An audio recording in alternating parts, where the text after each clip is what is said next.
Update చూస్తే కాంగ్రెస్ 4 నెలల పాలనలో అన్ని వర్గాలు ఇబ్బందులు పడుతున్నాయని ఖమ్మం బీఆర్ఎస్ ఎంపీ అభ్యర్థి నామ నాగేశ్వరరావు అన్నారు.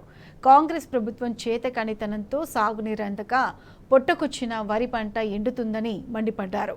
కాంగ్రెస్ నేతల మాయమాటలు, మోసపు గ్యారంటీలను నమ్మి మోసపోయామన్న భావన గ్రామాల్లో ఉందన్నారు నామ నాగేశ్వరరావు. ఎన్నికల ప్రచారంలో భాగంగా ఖమ్మంలోని అశ్వరావుపేటలో పాదయాత్ర నిర్వహించారు. మాటలు దాంతో పాటుగా ఏదైతే గ్యారంటీలు వారంటీలు అన్నారో అవి ప్రజలు నమ్మారు. అది నమ్మి మనం ఎంత చేసినా వీళ్ళేదో చేస్తారని ఆశతోని ప్రజలు ఓటేశారు. గత వారం నుంచి నేను ఖమ్మం జిల్లాలో తిరుగుతున్నా. పాలేరు నుంచి మొదలుకుంటే ఇక్కడైతే కొంతవరకు మీకు పర్వాలేదు,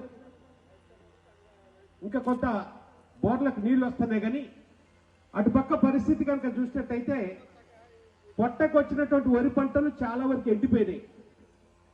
మొక్కజొన్న ఎండిపోయింది. రైతులు పెద్ద ఎత్తున నష్టపడిపోయినరు. అంతేకాకుండా తాగటానికి కూడా నీళ్ళే ఒక పక్కన.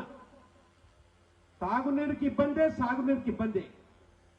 ఒక్క ఖమ్మం పరిస్థితే కాదు, ఈ పరిస్థితి చాలా వరకు తెలంగాణలో కూడా ఉంది.